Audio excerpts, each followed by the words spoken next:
Mesdames et messieurs, bonsoir, mais bienvenue à cette édition spéciale en direct de Al24 News, une édition spéciale consacrée à son 5e jour, à la question, à la situation dans les territoires occupés palestiniens et plus précisément à Gaza. Donc 5e jour de l'opération déluge d'Al-Aqsa et la tension ne descend pas. L'opération courageuse et surtout imprévisible des combattants du Hamas ne se digère toujours pas du côté sioniste, pris d'une colère qui ne peut que lui ressembler.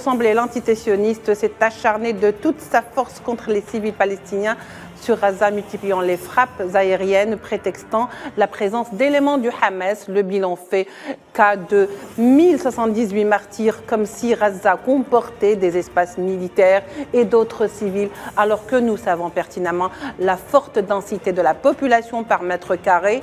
Entré dans une folie furieuse, l'antité-sioniste par ce coup qui a déconstruit l'espace d'une attaque, le mythe d'une armée invincible, d'une armée qui ne s'est jamais battue sur le terrain et dont toute la fameuse force vantée sur les médias ne vient que de sa supériorité par les airs.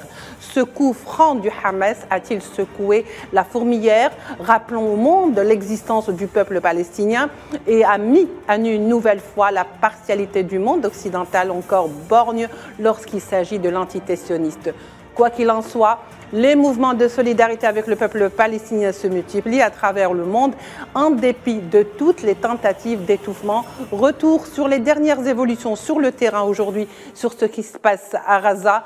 Pour en débattre avec nous et la question, nous accueillons avec beaucoup de plaisir ce soir un panel d'experts. Pour commencer, et nous allons donc avec Gamal Abina, analyste des questions internationales, est avec nous par Skype depuis Paris. Gamal Abina, bonsoir, merci d'être avec nous. Bonsoir et merci pour l'invitation. Bien sûr, nous aurons également consécutivement ou successivement M. Majid Narma qui va nous rejoindre directement sur ce plateau et qui est directeur de 2A, magazine du site Afrique Asie Magazine. Alain Corvez, conseiller en stratégie internationale. Et bien sûr, Charles Saint-Pro, essayiste et géopolitique, il sera également avec nous. Il nous rejoindra tout au long de ces 1h30 d'émission. Bichar Akhed, le professeur émérite à l'Université catholique de Louvain. Il est également spécialiste du monde arabe. Mesdames et messieurs, je vous souhaite donc de rester avec nous tout au long de cette émission. Pour commencer avec vous, Gamal Abina, alors bien sûr, les événements se succèdent. Gaza sous les feux, des bombardements pour le 5e jour consécutif. Le nombre des martyrs augmente au fil du chrono et de manière effrayante. 1078 martyrs. On parle d'un véritable génocide. Nous sommes devant la démesure la plus totale, privée d'eau, d'électricité et pourtant personne ne dénonce. Ce n'est pas étrange tout ça, Monsieur Gamal Abina? Non, il y a un étrange parce que c'est dénoncé pas par personne. Le monde occidental ne dénonce pas parce qu'ils soutiennent Israël à fond. En revanche, le reste du monde le dénonce, évidemment, vous et puis tous les pays du Sud en règle générale. Ce qui se passe, c'est que l'obsession de ce gouvernement de raciste, il faut utiliser le terme, gouvernement de raciste qui dit que les Arabes sont des animaux, que les Palestiniens sont des animaux, eh bien ce gouvernement de raciste veut absolument faire payer un prix très élevé aux Palestiniens parce que pour la première fois de leur histoire, ils sont attaqués de façon brutale, de façon militairement forte et surtout, ils n'ont pas supporter que tous leurs dispositifs, que ce soit leur renseignement, Mossad, vanté comme étant le meilleur au monde, le Shin Bet, dont on dit qu'il soi-disant serait contre-espionnage le meilleur aussi, les différents systèmes de défense qu'ils ont mis en place, particulièrement le dôme de fer, qui a complètement dysfonctionné puisque la massification de l'attaque était impossible à arrêter, et surtout l'incapacité de comprendre ce qui allait se passer, a démontré que ce gouvernement de prétentieux s'est fait avoir, et aujourd'hui, ils cherchent à se venger. Donc ils vont tout faire pour tuer le maximum de Palestiniens, pour détruire le maximum d'installations sur Gaza, c'est une petite bande de terre, c'est 45 km par 12, tuer le plus possible de personnes pour montrer qu'ils sont encore à la hauteur, mais malheureusement pour eux, les dégâts sont déjà faits, ils ont démontré leur manque de fiabilité et surtout la faillite de leur système. Oui, alors très bien Gamal, ces coupures, donc Gaza est coupé du monde. Alors il y a des coupures d'électricité, il y a des coupures d'eau. L'entité sioniste prépare-t-elle quelque part un génocide avec la bénédiction de l'Occident qui parle depuis donc l'agression ou le coup de force donc déluge d'Al-Aqsa? Il parle de plus en plus du droit d'Israël, je cite, à se défendre. Alors se défendre de quelle manière? En bombardant des civils par exemple? D'abord, il n'y a pas de droit d'Israël à se défendre, ils sont sur une terre qui ne leur appartient pas, il faut être très clair. La terre palestinienne a été conquise par des Européens qui ont été martyrisés en Europe. Donc s'ils avaient voulu une terre, il fallait prendre l'Allemagne, il fallait prendre le sud de l'Allemagne, la Bavière. Ça, c'est le début. Ensuite, les Palestiniens, enfin les Juifs qui sont en Palestine sont chez eux. Je parle de ceux qui sont palestiniens. Ceux-là n'ont pas vocation à partir, mais les autres, effectivement, sont arrivés comme des colons. Et ils n'ont pas cessé de coloniser, d'étendre la colonisation. Donc aujourd'hui, la question qui se pose, c'est quoi? Est-ce qu'au XXIe siècle, on peut accepter qu'un État, face à un peuple qui n'a pas d'armée, c'est juste les combattants, se mettent à faire un siège type moyenâgeux, comme si c'était un château fort. La question est posée là. Effectivement, l'objectif, les visées de ces hommes, c'est de massacrer un maximum de monde. Ils ne feront pas un génocide, mais effectivement un massacre de masse. Parce que la différence entre le génocide et le massacre de masse, c'est que l'objectif, c'est l'extermination totale, ce qu'ils ne feront pas parce qu'ils n'en ont pas les moyens. Mais tout de même, il faut se rappeler que les images qu'on voit actuellement démontrent qu'une armée suréquipée est en train de massacrer une population sans armes. Voilà, au fait, Gamal Abina, on va revenir vers vous. On salue donc Alain Corvez, conseiller en stratégie internationale, qui vient de nous rejoindre. Alain Corvez, bonsoir. Bonsoir. Bienvenue. Monsieur Alain Corvez, alors comment expliquer cet acharnement sur Gaza qui est devenu presque un objet de chantage en cas où les Palestiniens ou la résistance palestinienne pense un jour à se défendre de quelconque manière, et on l'a vu avec l'opération Déluge d'Al-Aqsa, toute l'expédition punitive se dirigera vers Gaza. Est-ce que c'est le prix à payer finalement ? Non, vous savez, ce qui se passe actuellement est un moment clé dans l'histoire du Moyen-Orient et je dirais même dans l'histoire du monde, parce que l'insurrection du Hamas contre le refus de reconnaître même leur existence par l'entité sioniste est désormais terminée.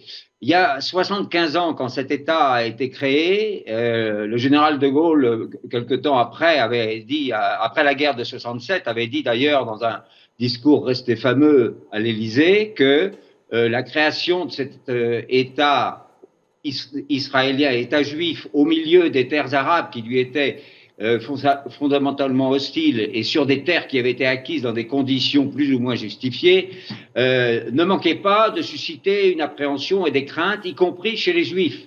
Et donc, nous sommes dans les résultats de cette situation, parce qu'on a bien vu que depuis sa création, l'État d'Israël n'a fait que d'opprimer les Palestiniens, et de plus en plus, et je veux dire en prenant de plus en plus les terres des Palestiniens et en les massacrant de plus en plus. Donc, jusqu'à présent, l'État d'Israël pensait qu'il était supérieur militairement et qu'il avait l'appui de l'Occident, ça il a toujours la preuve aujourd'hui, mais il pouvait se permettre n'importe quoi, n'exécuter aucune des résolutions de l'ONU, parce qu'il était intouchable. Oui. C'est aussi, effectivement, l'insurrection du Hamas. Et quand je parle d'insurrection, je parle aussi un peu en pensant à la résistance française contre la France occupée contre les Allemands. À l'époque, on disait que les résistants étaient des terroristes. Et aujourd'hui, on baptise de terroristes des gens qui se révoltent contre une violation de leur territoire. On le disait aussi des Algériens lorsqu'ils sont sortis, justement. Pardon ? On le disait aussi des Algériens qui sont sortis défendre leur pays lors de la guerre d'Algérie, que c'était des félagas, que c'était des terroristes. Il me semble que chaque fois qu'il y a des résistants qui combattent pour leur liberté, automatiquement le mot terroriste leur est jeté dessus comme un qualifiant péjoratif. Monsieur Alain Corvez ? Oui. Oui, poursuivez votre idée. Je pense que vous ne recevez pas très bien. Donc, je disais que le mot terroriste est généralement... Oui. Je vous entends très bien. Non, je vous ai entendu. Oui, très bien. Bon, oui, allez-y, poursuivez. Aujourd'hui, dans la situation dans laquelle nous sommes, on voit bien que c'est un tournant dans l'évolution du monde. Oui. Le monde, avec la guerre en Ukraine, avec même la guerre en Arménie et Azerbaïdjan et avec d'autres endroits, est en train de basculer dans un nouveau monde multipolaire, et la domination exclusive de l'Occident dirigée par les États-Unis d'Amérique est dirigée d'une main ferme, parce que tous les pays européens, plus le Canada, l'Australie et les autres, obéissent au doigt et à l'œil aux États-Unis, mais désormais en contradiction avec les intérêts de leur propre peuple d'ailleurs. Oui. Et l'Union européenne est également l'expression de cette soumission à la politique américaine. Et cette fois-ci, le soulèvement palestinien montre que le monde ancien est en train de mourir, et je pense que les excès de cet État d'Israël sont maintenant sur le devant de la scène, et malgré la propagande inique qu'il y a sur les télévisions européennes, il n'y aura pas de retour en arrière. Ça n'est pas possible. Comment voudriez-vous qu'on revienne à la situation hantée? Ça n'est pas possible. Donc, ça marque un point d'inflexion des rapports de force dans le monde, et on a vu que l'Iran ne bouge pas, mais il a affirmé que si les États-Unis bougeaient, lui bougerait. Les autres pays arabes, ça a interrompu aussitôt le processus de normalisation de l'Arabie saoudite, c'est déjà un premier. Et puis, on a bien vu que tous les autres pays arabes se sentent solidaires de cœur, et sinon obligés par la géopolitique de se trouver solidaires des Palestiniens. Donc, là aussi, les rapports de force ont changé, malgré les exactions énormes et horribles qui se passent actuellement à Gaza. Oui, très bien, Monsieur Alain Corvez. Alors, honnêtement, est-ce que le déluge Al-Aqsa a un petit peu, si vous voulez, a été la raison ou le prétexte tout trouvé pour l'État sioniste pour agir, pour bombarder Gaza? Est-ce que l'objectif le plus grand n'est pas celui de vider Gaza de ses habitants quelque part? Si, ça peut l'être, effectivement. Cette idée a été émise. On ne l'écarte pas définitivement, mais tous les experts ont été surpris par le fait qu'aucune information, soi-disant, n'était parvenue aux responsables israéliens sur la préparation d'une attaque d'une telle ampleur qui a demandé des semaines et des mois même de préparation. Donc, la conclusion était, mais si, ils étaient au courant, mais ils ont laissé se dérouler l'opération de façon à pouvoir, par des représailles fulgurantes, se débarrasser complètement de l'enclave de Gaza. C'est possible que ce soit, je n'en suis pas certain, mais il n'est pas idiot d'avoir effectivement cette réflexion compte tenu du déroulement des événements. Oui. Très bien, Monsieur Alain Corvez. Gamal Abina, est-ce que Gaza est destiné à être un petit peu le souffre-douleur aujourd'hui de toute cette misère qu'éprouvent les Palestiniens? Est-ce que Gaza est également, si vous voulez, va servir d'exemple pour toute contestation qui pourrait naître dans le futur, contestation bien sûr palestinienne? C'est une façon de brimer et d'étouffer toute contestation? La tentative désespérée israélienne d'écraser la contestation palestinienne, ça fait très longtemps qu'elle a commencé, et elle s'est soldée par un échec. Il y a eu d'abord la première intifada, la deuxième intifada, et à chaque fois ils ont tenté de les écraser, mais ça n'a pas marché. Ils ont érigé un mur qui était complètement ridicule et qui allait contre le sens de l'histoire. Au moment où on a fini avec le mur de Berlin, eh bien ils vous font un mur en Palestine qui ne fonctionne pas. Aujourd'hui, le problème du paradigme nouveau, c'est qu'on travaille avec des drones, des missiles, des roquettes. Donc les murs, les hauts plateaux, les régions qui surplombent ne servent plus à grand-chose. Et ce que Israël n'a pas compris, c'est que la guerre a changé, le monde a changé. On a une répartition à nouveau d'une nouvelle guerre froide qui fait que certains pourront bénéficier de soutien inattendu. Donc évidemment qu'ils vont massacrer les Palestiniens, évidemment qu'ils vont faire plus de morts pour se venger, parce que le demeuré qui est à la tête de l'État israélien est un haineux qui déteste les Arabes, qui est un raciste, qui a fait alliance avec un gouvernement d'extrême droite, qui a toujours été radical et violent, sauf qu'il a des affaires sur lui, il est remis en question par rapport à son pouvoir parce qu'il veut confisquer tous les pouvoirs, toute l'autorité judiciaire, il veut faire en sorte d'avoir les pleins pouvoirs, ça rappelle quelque chose, les pleins pouvoirs, les années 30. Donc ce monsieur veut se venger parce qu'il était incapable de protéger sa population. Or, à mon sens, si on veut sortir de cette logique-là, il faudrait la paix. Le problème, c'est que j'ai eu ce matin Maya Partir avec une militante pro-sioniste à qui j'expliquais qu'Israël n'a jamais proposé la moindre paix aux Arabes. C'est les Arabes qui ont fait les pas vers eux. 77, les accords de Camp David, 93 à nouveau, les accords d'Oslo, 2002, les accords de tous les États arabes, de la Ligue arabe, échange de territoire contre la paix, 2007 à nouveau, et systématiquement Israël, avec une arrogance incroyable, a balayé ce genre de proposition parce qu'elle préfère continuer à croire qu'elle est surpuissante. Le problème, c'est que le monde change, que les rapports de force changent, que les États-Unis s'affaiblissent économiquement, qu'ils ont été vaincus en Afghanistan et en Irak, et que pour vaincre une résistance dans un combat asymétrique, c'est quasiment impossible. On l'a vu avec les États-Unis, que ce soit en Corée, au Vietnam, en Irak, en Afghanistan, vous pouvez avoir la plus grosse armée du monde. De toute façon, la détermination d'un peuple l'emporte toujours sur une armée, sauf comme en Amérique, par exemple, avec les Indiens, si vous exterminez la totalité du peuple. En l'occurrence, Israël, qui voit le monde la regarder, a deux choix. Cet État qui a colonisé la Palestine, soit compose avec les Palestiniens en faisant la paix directement avec eux, s'ils le veulent bien, soit finit par exterminer les Palestiniens, mais là, il y aura des conséquences extrêmement lourdes les concernant. Très bien, Gamal Abina. Donc, restons sur le même ordre d'idées. Nous allons accueillir Charles Sempro, essayiste et géopolitologue, qui vient de nous rejoindre par Skype. Charles Sempro, bonsoir. Bonsoir. Bonsoir, bienvenue à vous. Bienvenue. Alors, on disait qu'aujourd'hui, Gaza est sous les bombes depuis quand même 5 jours, depuis que l'opération déluge d'Al-Aqsa donc a été entamée. Bien entendu, aujourd'hui, il y a comme une sorte de déferlante sur Gaza, une déferlante de bombes, sans distinction d'enfants, de femmes, de soldats, de résistants, de Palestiniens civils. Mais lorsqu'on parle, par exemple, des victimes qui ont fait le réseau ou le tour des réseaux sociaux, on parle de victimes israéliennes ou sionistes.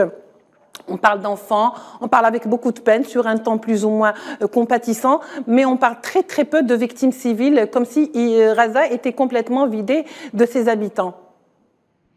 Oui, en fait, j'ai un peu honte d'être français à l'heure actuelle, parce que les médias français sont ignobles.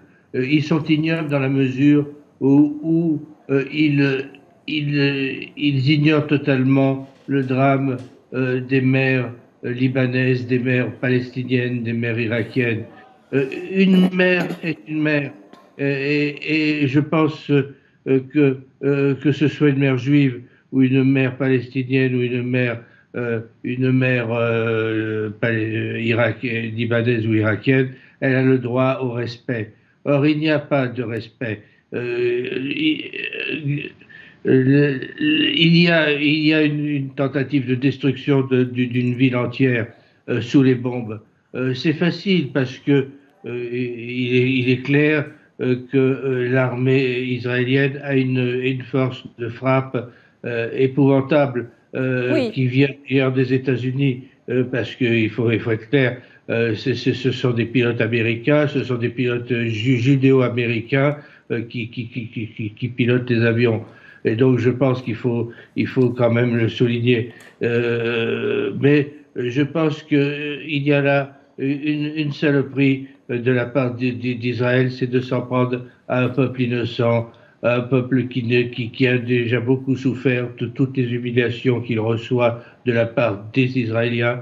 Et je pense qu'il y a là une honte qui est imprescriptible. Et qu'on ne dise pas que c'est l'Occident qui donne le là. L'Occident aujourd'hui, c'est 10% de la population du monde. Ce n'est rien, ce n'est rien, ce n'est rien, ce n'est rien. Il faut quand même qu'on se le dise. Et je pense que Zena Tibi, dans un article qui est très bien, qui est paru sur l'Imna News, l'a dit, et elle l'a dit d'ailleurs dans le bulletin de l'OEG aussi. Elle a dit que il y avait un problème dû au fait qu'il n'y a plus personne qui signerait les pétitions qu'on faisait il y a 20 ou 30 ans. Aujourd'hui, quel gaulliste, quel homme de droite, signerait une pétition pour les Palestiniens? Absolument. Il y a 20 ou 30 ans, nous n'avions aucun problème pour trouver des gens Aujourd'hui, ça devient un peu difficile. Il y avait Raymond Offroy, il y avait tous ces gens-là qui étaient tous. Aujourd'hui, les gaullistes se taisent, et puis je pense que la position du Front National est ineffable. Que ce soit M. Bardella ou Mme Le Pen, on ne peut pas pleurnicher sur le fait que, bien entendu, la propagande de guerre israélienne est très bonne, et puis on sait très bien, mais on sait très bien aussi qu'à Gaza, ce qui se passe, l'hôpital de Gaza, le seul est bombardé également, a été bombardé par les Israéliens. Donc on est où là? Très bien, Monsieur Charles Saint-Pro. Donc, allons dans le même ordre d'idées. Je vous propose, à savoir donc cette partialité de l'Occident lorsqu'il s'agit des victimes de part et d'autre. Apparemment, ce ne sont pas les mêmes victimes, mais ce ne sont pas les mêmes humains. D'abord, je vous propose d'écouter ou de voir ensemble et de suivre ensemble également le sujet signé Tin Hinan Makassi, et on reprend le débat. L'Occident veut continuer à justifier l'oppression sioniste à l'encontre du peuple palestinien, allant jusqu'à lui refuser son droit légitime de résister. Il a une nouvelle fois montré que la solidarité et les vies humaines ne se valent pas dans sa balance.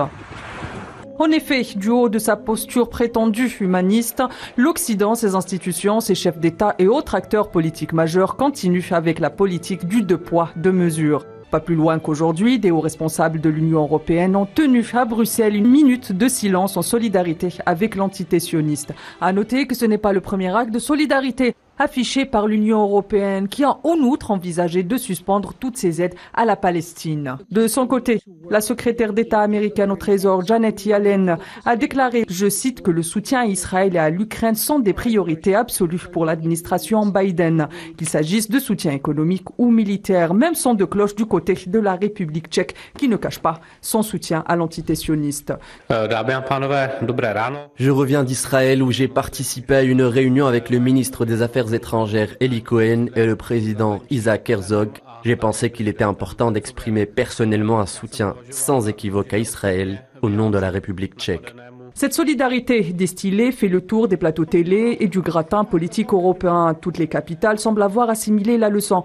Les intérêts hégémoniques du bloc passent avant toute autre considération, et pour faire passer la pilule au peuple qui de leur côté ne cesse d'afficher une solidarité sans faille avec la Palestine, les dirigeants du Nord ont une formule toute trouvée, l'humanisme.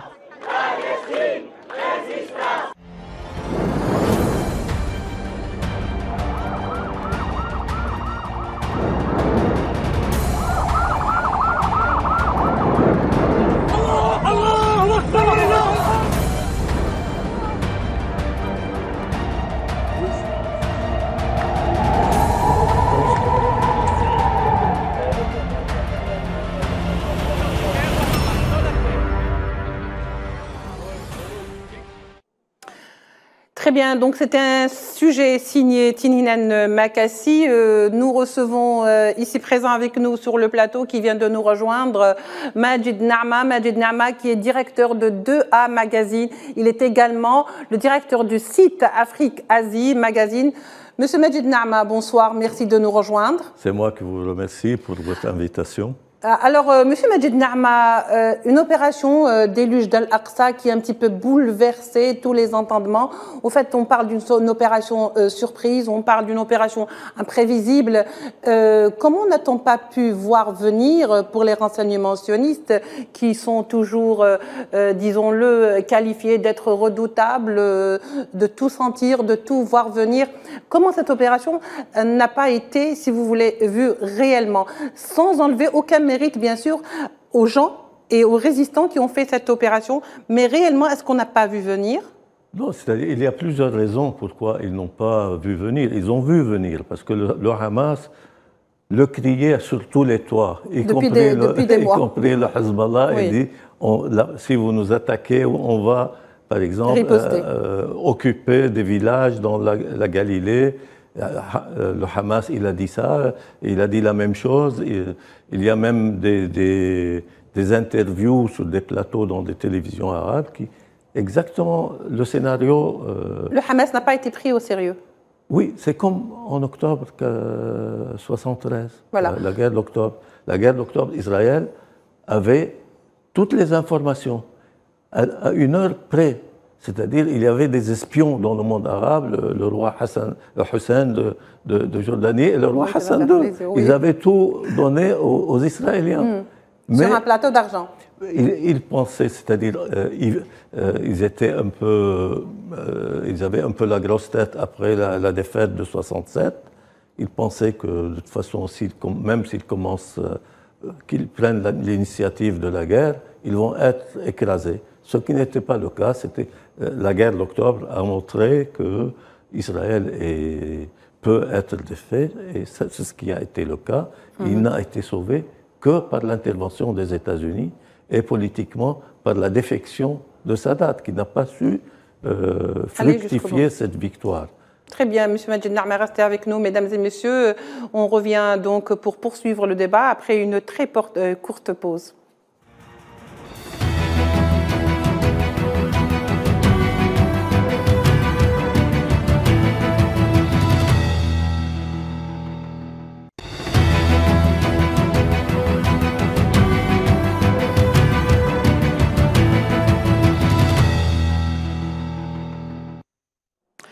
Très bien, alors, mesdames et messieurs, on termine de là où on s'est arrêté. Majid Nahma, donc, on pensait, on disait que est-ce qu'on n'a réellement pas vu venir cette opération, ou est-ce qu'on ne pensait pas le Hamas capable d'une telle réaction, d'autant plus que ça fait quand même des mois que ça dure, à savoir depuis le Ramadan passé, pour ne pas dire encore plus longtemps, qu'il y a eu des provocations sur la mosquée d'Al-Aqsa, des transgressions quasi quotidiennes. Les vendredis, les prieurs sont donc interdits de faire leurs prières.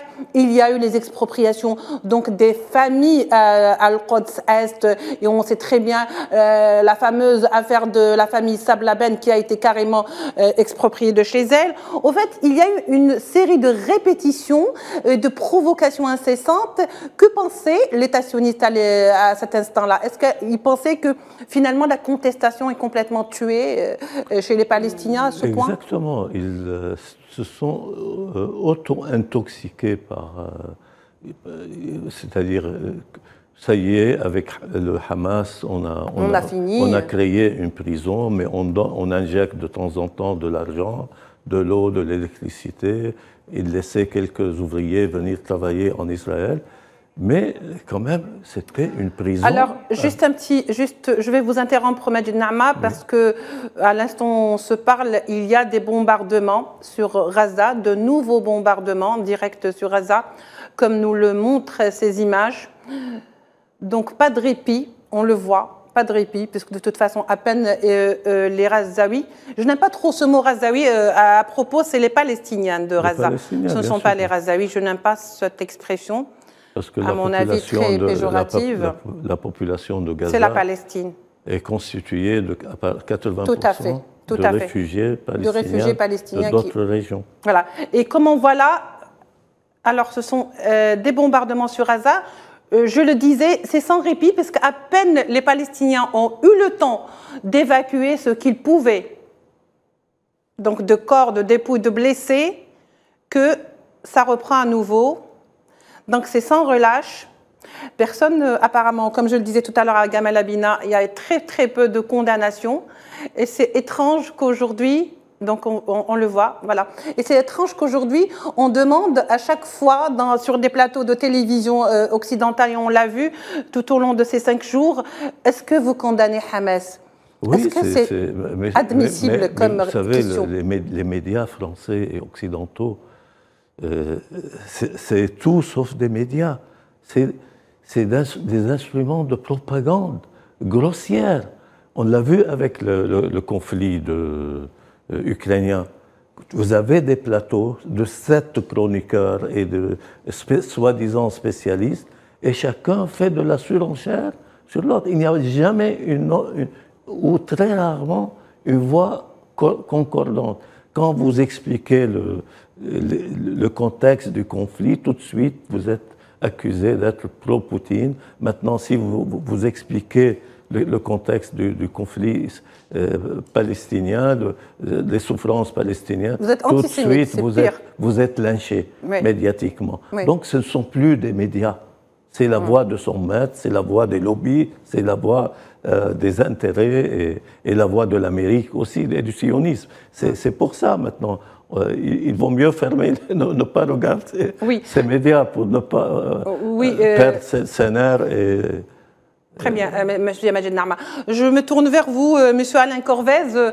Alors, n'est-il pas à craindre que l'opération déluge d'Al-Aqsa ne serve de prétexte tout trouvé, comme je le disais tout à l'heure, pour l'entité sioniste, afin d'aller vers la mise en œuvre de ce fameux plan d'Abraham, même si l'on sait que les sionistes n'ont jamais eu réellement besoin de se justifier pour appliquer généralement leur plan morbide. Alain Corvez? Je crois qu'on peut le craindre. Oui, on peut le craindre effectivement parce que, si vous voulez, moi je suis un géopoliticien, j'essaie de réfléchir et d'observer les événements en restant calme et la tête froide et sans me laisser saisir par l'émotion que peuvent susciter les événements qui se produisent.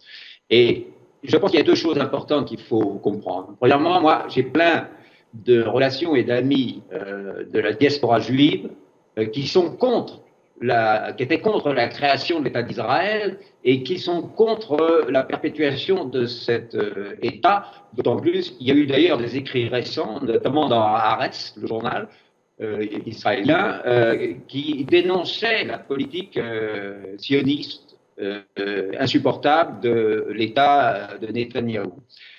Or, il y a un deuxième élément donc, pour eux, ceci ne fait que développer l'antisémitisme dans le monde et un État d'Israël structuré au milieu du Moyen-Orient, au milieu des Arabes, c'est une erreur fondamentale. Moi, je l'ai toujours pensé, je l'ai toujours dit, je l'ai dit dans des conférences à Téhéran, je l'ai dit à des conférences en Allemagne, l'existence de l'État d'Israël est une incongruité, j'ai employé ce terme, incongruité géopolitique, car rien ne justifie ceci. Le général Pierre-Marie Gallois, qui est un des plus grands stratèges, il est mort à 101 ans, m'avait dit, lorsque je rentrais d'une mission au Moyen-Orient, il m'avait dit, à part, c'était dans un autre contexte, mais il m'avait pris à part pour me dire, mais puisque vous revenez de là-bas, donnez-moi vos impressions, et il m'avait dit, il n'y a pas de place pour deux États au Moyen-Orient. Et il y a une place pour quel État? Un seul État pour des raisons historiques, pour des raisons démographiques, pour des raisons géographiques, pour toutes les raisons du monde, politiques. Cet État, ça doit être l'État de Palestine. Et donc cette existence de l'État d'Israël est déjà en soi une incongruité géopolitique qui devait susciter, comme l'a dit De Gaulle dans son discours de 67, qui devait susciter des réactions comme celles que l'on voit aujourd'hui.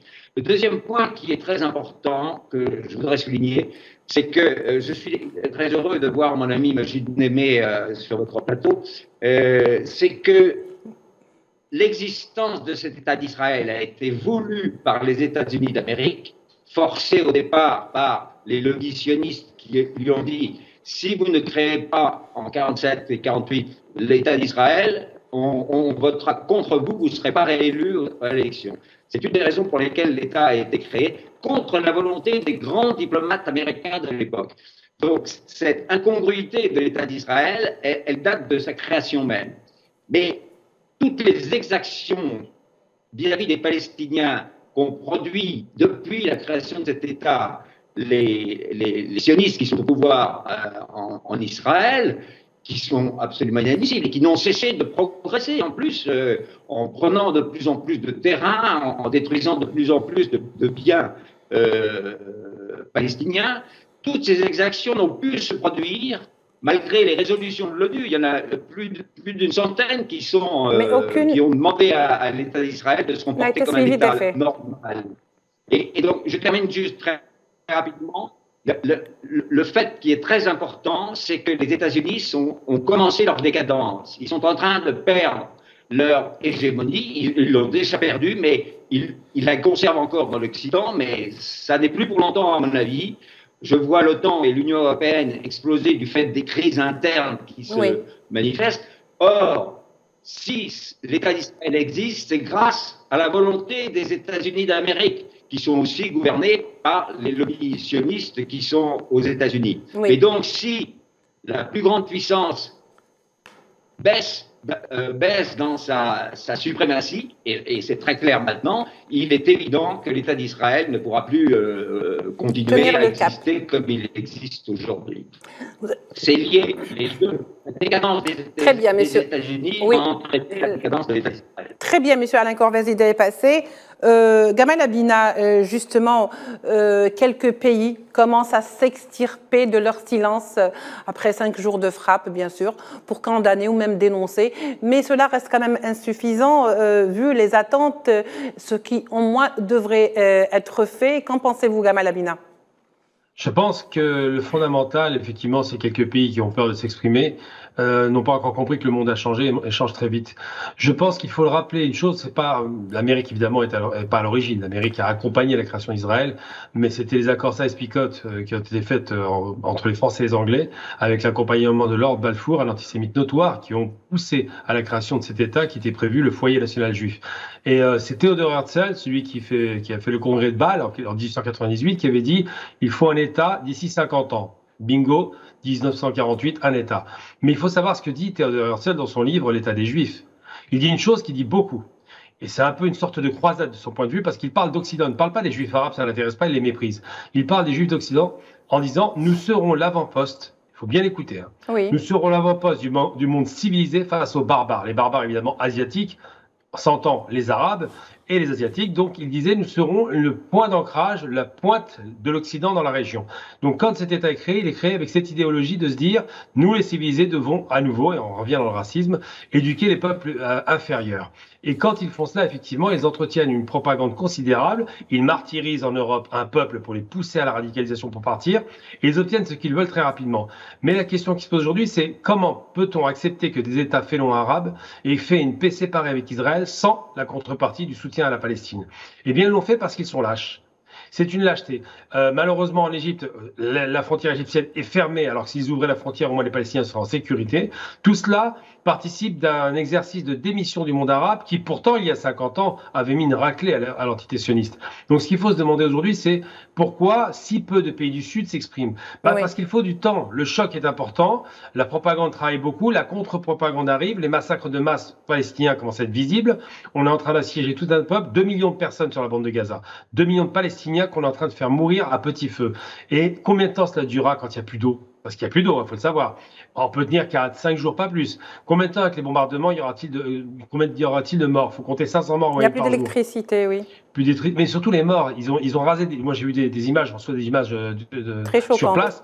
Ils ont rasé des quartiers entiers. L'objectif de l'État sioniste qui a perdu cette guerre, parce qu'il a perdu dès le démarrage, c'est de tuer le plus de Palestiniens pour montrer qu'ils sont forts. Maintenant, on est dans le Glisbrouf, on n'est pas dans une relation saine, mais malheureusement, et c'est bien de le rappeler, les seuls qui soutiennent à plein régime aujourd'hui l'État d'Israël, c'est les États-Unis. Non pas parce qu'ils sont contrôlés par Israël, c'est faux. C'est parce que les États-Unis contrôlent Israël et veulent rester en permanence dans la région. N'oublions jamais une chose, et c'est une démonstration qui prouve qu'Israël ne contrôle rien.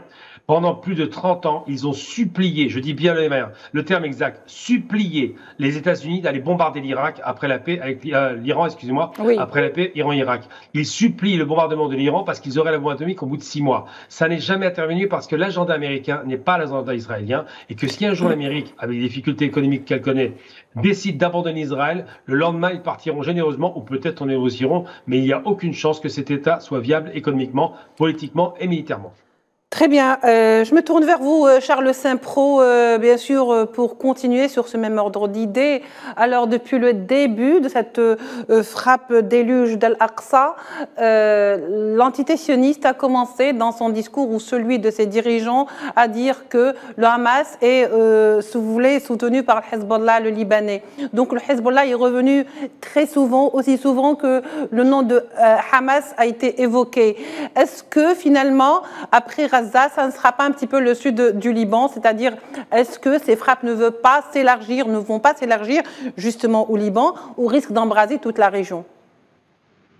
Le Liban a déjà beaucoup souffert. Il souffre toujours. Beaucoup souffert des guerres qui nous ont été imposées. Vous savez, depuis 1975, le Liban, il est le réceptacle qui fait la guerre des autres. Bon, mais il faut condamner la violence, bien sûr. Mais celle-ci est le résultat de quoi? De plusieurs années de pression, d'humiliation, de massacre. Et je pense qu'il faut être clair que le chagrin d'une mère libanaise vaut celui d'une mère palestinienne et vaut celui d'une mère juive. Je pense que il ne faut pas se leurrer sur cette question. Et pour ce qui concerne Israël, cet État qui est une verrue, n'a jamais respecté les résolutions des Nations Unies. Il s'est toujours assied dessus. Et je pense que c'est ce reproche que lui faisait le général de Gaulle, c'est que, en fait, nous avons un État qui ne respecte rien, Et puis, on a parlé de la lacune des services de renseignement israéliens. Je me demande s'il y a vraiment une lacune et s'il n'y a pas une volonté d'en finir avec Gaza. C'était un prétexte tout trouvé parce que, en fait, bon, 1000 morts de plus, de moins, Israël s'en fiche. Hein. Et même les otages qui sont pris. Mais je pense qu'il y a là une piste, peut-être, c'est que les services de renseignement israéliens ne sont pas si mauvais, mais qu'il y avait la volonté du régime israélien, le régime fasciste, il faut le dire, parce que ce régime... moi, j'ai croisé l'autre jour, il y a peu de temps, le président de la Knesset. Je lui ai dit, je ne vous serre pas la main, monsieur, vous êtes un fasciste. Il m'a dit oui, et je suis fier de l'être. Ah ben, il y a plus rien à dire. Il n'y a plus rien à dire dans ces conditions. Hein? C'est comme le ministre estonien qui me disait, l'honneur de la Waffen-SS a été, l'honneur de l'Estonie a été la Waffen-SS. Ah ben, oui, mais moi, je suis désolé, mais mon père, il était dans la résistance, et puis il a remonté avec de l'âtre en Autriche, où il a appris d'ailleurs à skier, j'ai un stick à la maison, un stick qui lui a donné un officier russe. Donc, je pense que nous ne sommes pas dans le même camp. Oui. Nous ne sommes pas dans le même camp que les nazis, que les fascistes, que les gens comme ça, qui sont effectivement des soutiens d'Israël inconditionnels. Et je pense qu'il y a là un vrai problème. Très bien, Monsieur Charles Saint-Pro. Donc, on vous a laissé aller jusqu'au bout de votre idée. Le temps de nous retrouver dans un petit instant, mais le temps d'abord de revenir sur l'étendue d'une telle opération et ses conséquences sur l'échiquier international. Retour donc sur cet aspect avec ce sujet signé Safwan Ben Sabri. Longtemps mis sous un silence relatif, le conflit israélo-palestinien est revenu de manière brutale sur le devant de la scène internationale. Il y aura un avant et un après 7 octobre 2023. Une fois la sidération et la surprise passées, quelles seront les conséquences géopolitiques de la dernière séquence du conflit? Sur le plan régional, la question palestinienne reste une pierre angulaire de la politique extérieure de plusieurs pays arabes.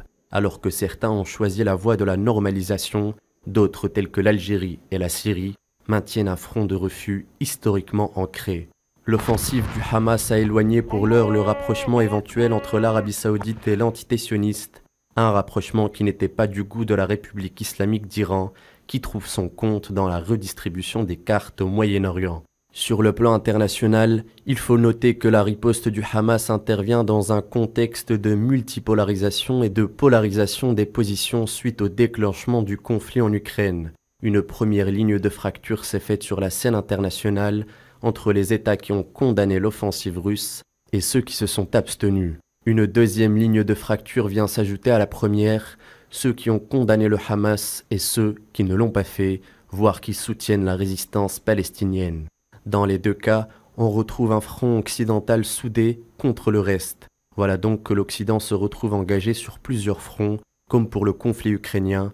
En dehors de la sphère occidentale, Washington peine à trouver des soutiens. Ni la Chine ni la Russie ne s'alignent sur l'Occident. Washington est tributaire d'une politique étrangère dont les revers sont variés en Afghanistan, en Irak et en Syrie. Sur le plan interne de l'entité sioniste, une fois la sidération apaisée et le front commun contre la résistance palestinienne fissuré, la rue israélienne risque de demander des comptes au gouvernement Netanyahou. 50 ans après la guerre d'octobre 1973 qui avait conduit à la démission de Golda Meir, Netanyahou n'est pas à l'abri du même sort. Le mythe de l'invincibilité de l'armée sioniste a été remis en cause par des roquettes et des parapentes. Alors, comme on vient de le voir, Majed Nahma, il se pourrait que ce qui se passe aujourd'hui en Palestine, donc avec cette opération déluge d'Al-Aqsa, ces bombardements incessants sur Gaza et la menace qui pourrait peut-être peser aussi sur le Liban, que ce conflit ou ces bombardements ne s'élargissent donc au Liban, autant d'effets qui laissent présager que derrière, il y a réellement un plan de la part de l'État sioniste, à savoir que toute cette opération n'est finalement qu'un prétexte pour commencer ce que a toujours souhaité l'État sioniste, c'est-à-dire élargir, si vous voulez, sa prédominance au Moyen-Orient. Écoutez, je ne le pense pas, oui, sincèrement, parce oui, que le projet sioniste est mort à partir de la guerre d'octobre 1973, quand Israël a été battu. Elle n'a été sauvée. Il l'a dit Kissinger, c'est l'Amérique qui a sauvé Israël de la défaite. Mais malheureusement, il y avait Sadat qui n'a pas su fructifier cette victoire. Depuis la guerre de 67 qui a pris le monde arabe par surprise parce que Nasser ne voulait pas la guerre, il voulait l'application des résolutions de l'ONU, le retour des réfugiés. Mais Israël se préparait à la guerre et a appliqué son plan que vous avez mentionné, oui, de l'Euphrate au Nil. Mais depuis, Israël n'a gagné aucune guerre. Et je pèse mes mots. Il a gagné des batailles, il a occupé même une capitale arabe, Beyrouth, mais finalement, ils ont dû quitter le Liban en fuyant et sans contrepartie. C'est-à-dire, la résistance libanaise a obligé les troupes l'État sionistes à partir, qui se voyait le plus puissant de la région à fuir, à quitter. Alors qu'il avait imposé des accords séparés à la Jordanie, à l'Égypte, parce qu'il y avait une volonté parmi les gouverneurs de ces États de pactiser avec l'ennemi israélien. Mais l'opinion publique arabe et dans le monde, la Palestine n'est pas isolée. Elle a eu toujours des soutiens et le peuple arabe, partout, les musulmans partout refusent la politique de Mais est-ce suffisant que les populations soutiennent, mais que les gouvernements, par contre, s'abstiennent de soutenir, ou du moins, en tous les cas, se complaisent dans un silence? Non, si vous voulez, parce que c'est la fameuse doctrine de Sadat qui disait 99% des cartes sont détenues par les États-Unis. Donc, qu'est-ce qui reste pour les peuples, pour les États, Oui, c'était ça l'origine de ce défaitisme, de cette catastrophe qui s'appelle Camp David, et puis plus tard Oslo. Donc, je vous rappelle que quand il y avait la normalisation entre l'Égypte et Israël, le ministre, et la signature de Camp David, le ministre des Affaires étrangères de l'époque, Mahmoud Riyad, qui était l'un des officiers libres qui ont fait la révolution de 1952, la révolution nationale, a démissionné. Et il a dit on avait une meilleure proposition d'avoir une paix globale, juste. On a bradé les droits des Palestiniens et des Syriens aussi, parce que la Syrie et l'Égypte avaient fait la bataille ensemble. Et la guerre d'octobre, c'est grâce à à l'unité des rangs. Et puis, je vous rappelle aussi que l'Algérie a participé à cette guerre. Il y a beaucoup de pays arabes qui ont participé. Mais on a mal utilisé cette victoire. C'est pareil avec Oslo. Oslo, c'est-à-dire les Palestiniens étaient acculés à signer ces accords parce que la plupart du monde arabe les a abandonnés. C'est tout simplement. Maintenant, les Palestiniens prennent leur destin en main et ils font des miracles. Les Libanais, ils l'ont fait. Le Liban, je vous rappelle que c'était le pays le plus faible de la région. La doctrine à l'époque au Liban, la force du Liban, c'est dans sa faiblesse. Et maintenant, on a compris que la force du Liban, c'est dans sa résistance, dans sa force. Et donc, quand un peuple a un objectif, il le réalisera, comme le dit le grand poète tunisien, Iza Sha'bu Yawman. Oui, et moi, je partage l'analyse de mon ami Alain Corvez. C'est vrai que c'est un projet condamné à la disparition. Mais je ne dis pas qu'il va finir par un massacre des Juifs et tout ça, mais la plupart des Israéliens, ils ont 2 ou 3 passeports. Et maintenant, quand il y a eu la mobilisation, maintenant on apprend que beaucoup d'Israéliens voudraient quitter. Des milliers d'Israéliens viennent rejoindre l'armée. Oui. Mais le grand signe de l'échec du projet sioniste, parce que Israël était censé être le foyer de tous les Juifs du monde. Maintenant, il y a plus de Juifs à New York qu'en Israël. Oui. Donc, ce n'est plus un projet attirant pour les Juifs eux-mêmes. Surtout avec ce qui vient de se passer. Malgré la machine de propagande. Oui. En dépit, effectivement. Gamal Abina, justement, j'allais poser ma question autrement. C'est-à-dire que cette opération déluge d'Al-Aqsa n'a-t-elle pas démontré quelque part que tant que personne ne peut vivre dans la tranquillité, donc personne n'aura la paix de part et d'autre, car il n'y a pas de raison que parce qu'un mur sépare les deux côtés, il y a un côté où des colons vivent dans la paix, d'autres où il y a des colonisés qui ne savent même pas ce que le mot paix veut dire. C'est surtout une prison à ciel ouvert. Je veux dire, quand vous voulez sortir de cette prison, le sud de l'Égypte n'ouvre pas. Les checkpoints israéliens vous font des contrôles qui durent des heures pour vous humilier, vous déshabiller, vous fouiller, alors que vous êtes chez vous. Il ne faut jamais oublier que le projet sioniste, en l'occurrence, qui était porté par les Européens, c'était de créer un foyer national juif dans lequel ils seraient en sécurité. Le paradoxe, et plutôt l'ironie du sort, c'est que le lieu où ils sont le plus dans la sécurité au monde aujourd'hui, c'est là-bas. Donc l'échec est consommé. Le second aspect, c'est qu'il faut comprendre ce qu'est le point de cette fixation comme ça, ce point d'accès qu'est la Palestine. On a quoi? On a d'un côté des gens du Sud qui sont orientaux, arabes, qui soient musulmans, juifs ou chrétiens de la région, qui sont contrôlés, et je dis bien arabes, musulmans, juifs ou chrétiens. Absolument. Parce qu'il faut rappeler qu'il y a aussi des chrétiens, contrôlés par des Européens qui viennent très souvent d'Europe centrale, les Ashkénazes, parce qu'il y a une distinction entre les Ashkénazes et les Séfarades, qui sont les Juifs arabes. Eh bien, les Ashkénazes ont tous les pouvoirs. Et j'en veux pour preuve, et là je vous l'ai dit directement, comme ça les gens vont se poser la bonne question, comment se fait-il que tous les premiers ministres israéliens ne sont jamais autre chose que des Européens? Il n'y en a jamais eu un arabe, ni un noir d'ailleurs, même pas fait l'achat, il n'y a que les Ashkénazes. Comment se fait-il que ces gens, lorsqu'ils arrivent là-bas, ils changent de nom pour les orientaliser? Comme Ben Gurion, c'est pas son vrai nom. Tous ces noms-là sont des noms fabriqués pour se faire orientaux. Simplement parce que le projet d'un foyer national juif, pour faire croire qu'ils reviennent chez eux, il n'y a que Ben Gvir, je pense. Oui. Et donc la question qui se pose aujourd'hui, c'est est-ce qu'un peuple, et vous m'avez posé la question, peut vivre face d'un côté à New York, des tours rutilantes, le bonheur, la joie, la vie, les meilleurs immeubles, les meilleures constructions, les meilleures conditions de vie, les meilleures éducations, bref, tout ça face à un pays du tiers-monde quasiment qui n'a rien et qui vit dans des conditions infamantes.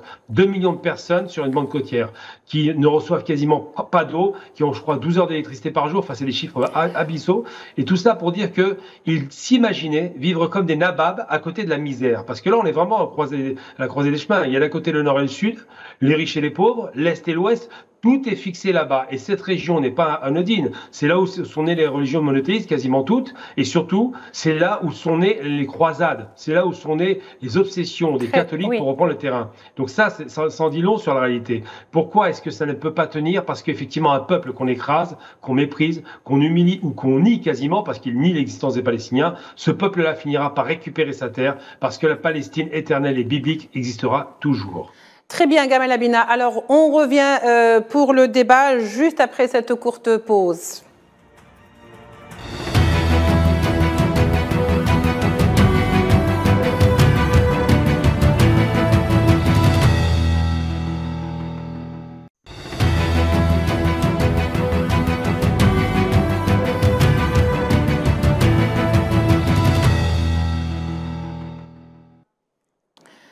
Retour sur le plateau. Avant même d'aller vers cette courte pause, il y avait des images qui circulaient, des images toutes fraîches, actuelles, sur le bombardement sur Gaza. Je ne sais pas si notre réalisateur peut nous remettre ces images.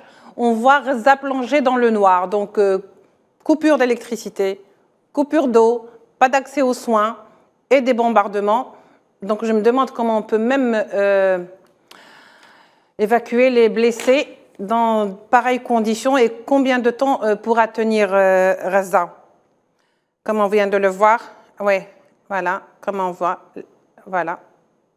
Donc des tirs de bombes israéliennes sionistes sur la bande de Gaza, complètement plongés dans le noir. D'ailleurs, j'aimerais rappeler à nos amis téléspectateurs que nous avons tenté tout au long de cette journée de contacter notre ami Ziad Madour, qui donc est à Gaza, mais qu'on n'a pas pu le joindre. Donc on s'inquiète un petit peu parce qu'on ne sait pas dans quelle situation il se trouve. On n'a pas eu de réponse. Voilà, ça c'était juste pour l'information. Donc Gaza complètement plongé dans le noir. Monsieur Charles Saint-Pro, pour continuer donc notre débat, des manifestations en soutien au combat et à la résistance du peuple palestinien ont été soit interdites ou carrément empêchées en France, en Grande-Bretagne, et en parallèle, des drapeaux de l'entité sioniste ont été brandis, affichés sur des lieux prestigieux à Paris, en l'occurrence la Tour Eiffel, qui a fait un petit peu le tour des réseaux sociaux.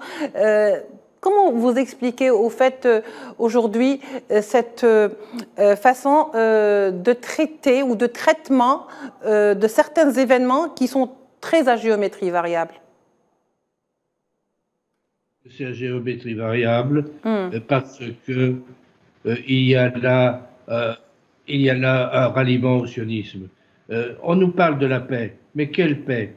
Vous savez, mon ami Michel Jaubert disait toujours: Israël est en danger de paix. Il est en danger de paix parce que le jour où il y aura la paix, tous les problèmes naîtront entre séfarades et ashkénazes, entre religieux et laïcs, etc., etc. Et je pense qu'il avait raison. Le jour où il y aura la paix, Israël est fichu. Et ils ne veulent pas de la paix. Je crois qu'ils ont tué Rabin exprès parce que il a été tué par des gens qui sont proches du régime actuel d'Israël. Et Yasser Arafat a été empoisonné exprès aussi. Je pense aussi que depuis 2003, parce que 2003, c'est l'attaque inouïe des États-Unis contre l'Irak de Saddam Hussein. Et je pense qu'il y a là un début d'explication, parce que les États-Unis ont commis ce crime contre l'Irak pour les beaux yeux d'Israël et pour leurs beaux yeux aussi, et les beaux yeux de l'industrie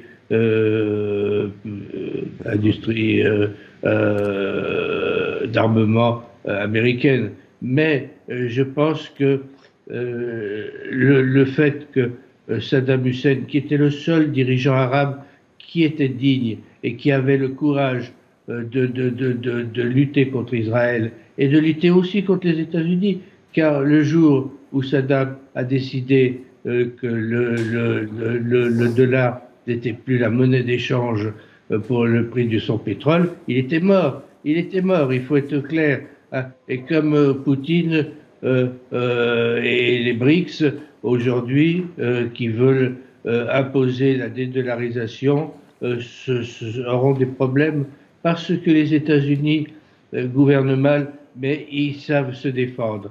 C'est comme la République en France qui gouverne mal et qui sait se défendre. Eh bien, je pense que les États-Unis savent se défendre et qu'ils auront toujours le dernier mot sur cette question. Et je pense qu'il y a là un vrai problème. Il y a là un vrai problème pour l'humanité tout entière. Parce que est-ce que l'humanité veut se laisser entraîner derrière les États-Unis ou est-ce qu'elle veut être indépendante? Est-ce qu'elle veut un nouvel ordre du monde? Puisque c'est là la vraie question. Hein. C'est la construction d'un nouvel ordre du monde. Les États-Unis ont pensé, après l'écroulement de l'Union soviétique, qui a été un drame, il faut le reconnaître, qu'ils pouvaient instaurer un ordre unipolaire, c'est-à-dire eux seuls. Mais ce n'est pas le cas, parce qu'il a été très vite contesté, et puis aujourd'hui, bon, le monde unipolaire est mort, la Chine, la Russie, d'autres puissances sont là, qui existent, et qui ne représentent pas l'Occident, et qui détestent l'Occident. Je pense qu'il faut non plus ne pas voir les choses par le petit bout de la lorgnette et de voir que la propagande occidentale.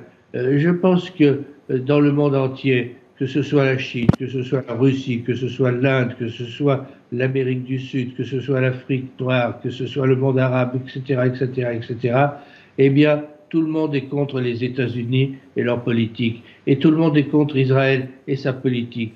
Et je pense que il y a là un vrai clivage. Un vrai clivage parce que l'Occident qui a choisi d'être le chien couché au pied des États-Unis, avec le Gauleiter allemand qui règne sur l'Europe, eh bien, Madame Merkel disait par exemple, pour elle, la Méditerranée est un mur infranchissable.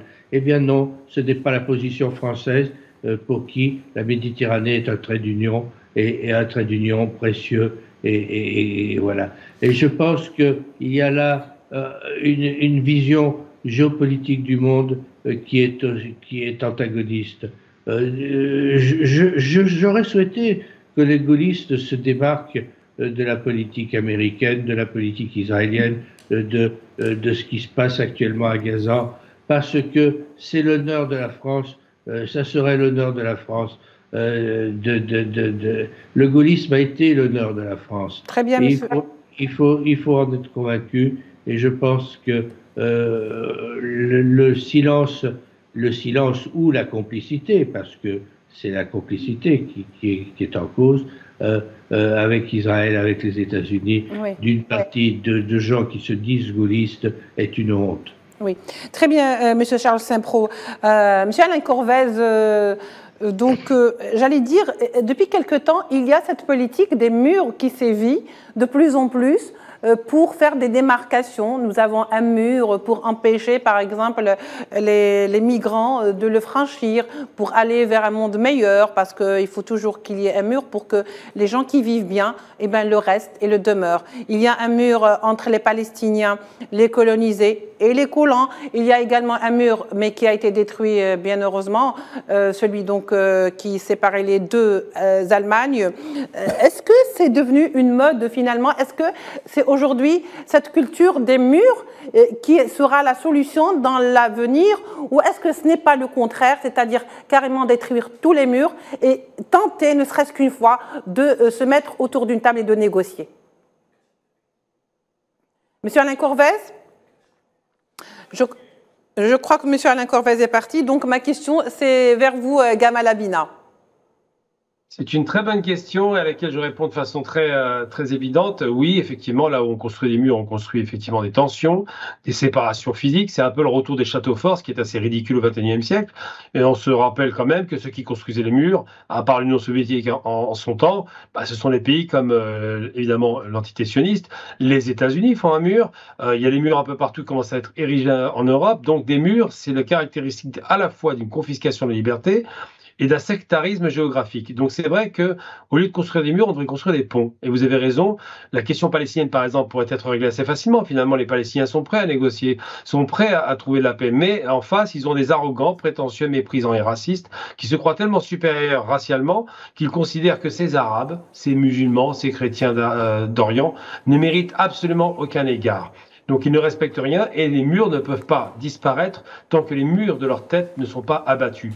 Et pour abattre les murs de la tête d'un type qui est dogmatique, raciste, sectariste et suprémaciste, on peut le dire, c'est très compliqué parce que dans la tête d'un suprémaciste, la seule chose qu'ils comprennent, c'est la force. Et il se trouve que là, les rapports de force se sont réinstallés, il y aura un massacre, ça c'est évident, ils vont vouloir tuer beaucoup de Palestiniens, mais une réalité c'est que leur fameuse suprématie est un échec total. Ils se vantaient d'être les meilleurs et finalement, ils sont très loin d'être les meilleurs parce que personne ne peut être le meilleur de façon constante et permanente. Très bien, Gamal Abina. Majid Nahma, alors il y a certainement un fait incontournable qu'on ne peut pas nier, c'est que déluge d'Al-Aqsa, si vous voulez, a planté le décor, il y a l'après et l'avant. Alors comment sera fait l'après déluge d'Al-Aqsa, justement? D'autant plus qu'il y a des otages de part et d'autre. C'est-à-dire, d'abord, il y a le présent. C'est un déchaînement de barbarie inouïe. Ce que sait faire Israël, il ne sait plus faire que ça. S'acharner sur Gaza. On l'a vu à Beyrouth, on l'a vu dans le sud. Jusqu'à maintenant, le Liban est privé de ses infrastructures qui ont été détruites par Israël. Donc, c'est la barbarie. D'ailleurs, le ministre israélien de la Défense a annoncé la couleur. C'est-à-dire, il avoue qu'il est en train de commettre des crimes de guerre, des crimes. Oui, il l'a dit clairement et ça n'a pas suscité beaucoup de réactions. C'est un argument qui sera. Pardon, M. Majid Nahma, voilà, la couleur, on la voit là, noire. C'est Gaza plongé dans le noir. Je pense qu'il voulait parler de cette couleur-là, parce que le seul éclairage qu'il y a encore, c'est celui des bombes qui s'abattent sur la ville de Gaza. Oui. Je ne sais pas, ça se passe de tout commentaire. Oui, vous pouvez poursuivre votre idée, M. Majid Nahma. Israël ne sait faire que ça maintenant. Il ne gagne pas de guerre parce que pour gagner une guerre, il faut réaliser les objectifs de cette guerre. J'allais dire, M. Majid Nahma, que ce que j'ai appris, moi, modestement, c'est que quand on parle de guerre, on parle aussi de deux armées. Franchement, il n'y a pas deux armées l'une en face de l'autre. Il y a une population civile qui subit de manière très passive, je dirais même stoïque à la limite, les bombardements d'une armée puissante par les airs. Parce que face à une résistance, à une volonté de résistance, aucune armée ne peut gagner. On a vu avec les États-Unis. Les États-Unis, au Vietnam, ils ont une supériorité militaire incroyable. Ils ont été perdus, ils ont fui. On a vu les photos, comment le dernier ambassadeur américain à Saigon, il a pris l'hélicoptère pour fuir, en laissant des milliers de supplétifs. Et les boat people plus tard. Donc, en Afghanistan, on a vu la même chose.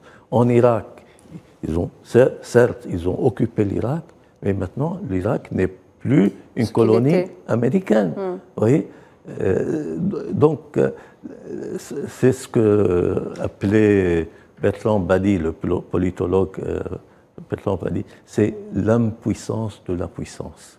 Vous voyez? Parce qu'ils peuvent être hégémonique un moment, mais ça a une durée. Ils ne gagnent pas de bataille. Nous vivons dans un monde multipolaire. Les États-Unis n'ont plus les moyens de leur hégémonie, et Israël aussi. Oui. Parce que là, je rappelle ce que mon ami Abena a dit, en rappelant la présence des croisés au Moyen-Orient. Oui. Ils sont restés 200 ans. Parce que les musulmans à l'époque ne considéraient pas que les croisés sont vraiment l'ennemi à abattre. Pour chaque principauté, chaque roitelet de l'époque, par exemple le prince d'Alep, pour lui c'est l'ennemi c'était celui de Mossoul, celui de Bagdad ou Damas, etc. Mais quand ils se sont unifiés sous la houlette de Saladin, ils ont perdu, ils ont quitté. Très bien. Donc, il ne nous reste pas beaucoup de temps, à savoir, on vient de me dire qu'il nous reste à peine 3 minutes. Je me tourne vers vous, Alain Corvès. Vous êtes bien de retour donc parmi nous sur le plateau par Skype. Alain Corvès. Oui, j'ai eu un problème technique. Là. Oui, je suis parfait. sur mon iPhone maintenant. Voilà. Alors, j'allais dire une dernière question. Au fait, j'allais juste poser une question, mais que je vais retirer, puisque le temps qui nous est imparti donc tire à sa fin. Alain Corvès, je voulais juste savoir aujourd'hui, lorsque on vous pose la question, est-ce que vous condamnez Hamas, et que d'autres ne répondent pas, parce que ce n'est pas normal qu'on pose cette question, est-ce qu'aujourd'hui Hamas est condamnable? Bien sûr que non, Hamas n'est pas condamnable. Mais si vous permettez, je voudrais dire quelque chose sur l'armée israélienne, parce que moi, je l'ai vu manœuvrer sur le terrain, car j'ai été dans les forces de l'ONU au Liban pendant plus d'1 an. Oui, effectivement. Je les ai vus sur le terrain, et je peux vous dire que la force que l'on attribue à l'armée israélienne, c'est uniquement une force de frappe de loin, avec des avions, des missiles. La technologie, quoi. C'est la technologie. Mais sur le terrain, ils sont très mauvais. Ils ne savent pas manœuvrer, et ils l'ont prouvé d'ailleurs au sud du Liban, puisqu'ils ont dû se retirer parce que la résistance libanaise les a forcés à se retirer. Oui. Et chaque fois qu'ils ont voulu manœuvrer sur le terrain, ils ont laissé des Merkava, ils ont laissé des armes, ils se sont fait battre. Donc, ils ne tiennent leur supériorité que grâce au soutien technologique et politique américain, et à une force de frappe de loin, mais au combat rapproché, si je puis dire, genre en schématisant, ils ne l'emportent pas. Oui, très bien. Alors, je disais, ma même question, Gamal Abina, est-ce que Hamas est condamnable, finalement ? Non seulement il n'est pas condamnable, mais c'est un mouvement de résistance comme tous les Palestiniens. À l'époque, on condamnait aussi, soi-disant, pour terrorisme, le Fatah et l'OLP. Et finalement, ils ont été acceptés. La seule chose qu'il faille retenir, je veux donner une note quand même positive, et il faut le rappeler, Israël ne fait que reculer depuis des décennies. Ils sont incapables de remporter une guerre aujourd'hui parce qu'effectivement, le retard technologique qui avait été accusé par les Arabes a reculé. Le sud du Liban, par 2 fois, 2000 et 2006, le Hezbollah les a mis en échec et les a humiliés.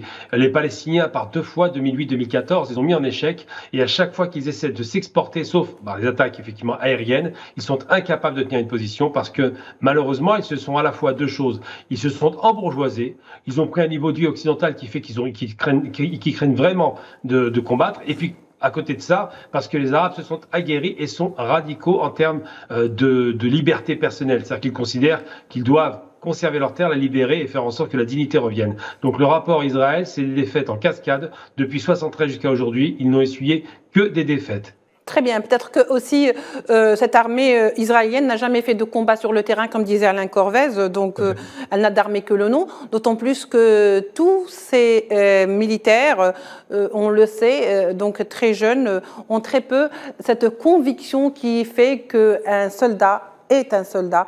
Majid Nahma. Oui, bien sûr, il ne faut pas condamner Hamas, au contraire, il faut la saluer. Quand même, ce sont des résistants. C'est une résistance. Bien sûr, ils ont cassé le mur de leur prison. Et le tabou avec. Cette muraille de la prison qui a coûté des milliards, parce qu'ils pensaient avec la technologie, ils pouvaient gagner. Mais non. Oui, voilà, exactement. On a vu avec les Houthis, par exemple, ils ont pu résister face à une coalition d'une centaine. Très bien. Ça me rappelle un petit peu la fameuse expression donc de Al-Ben Mehdi lorsqu'il disait « Donnez-nous vos avions, on donnera vos couffins », parce que la critique a été faite à ce propos. Je termine également avec un dernier mot, mais un tout petit mot, Monsieur Charles Saint-Pro, juste pour conclure. Pour conclure, je dirais que vous avez tort de parler d'Hamas parce qu'il faudrait parler des Palestiniens. Oui. C'est la Palestine exactement. Qui est en... Et n'oublions pas la Palestine. N'oublions jamais la Palestine. Merci beaucoup, Monsieur Charles Saint-Pro. Je crois que Merci. Zena El Tibi, elle a raison. N'oublions pas la Palestine. Très bien, Monsieur Charles Saint-Pro. Je pense que c'est là que se joue l'avenir du monde. Très bien.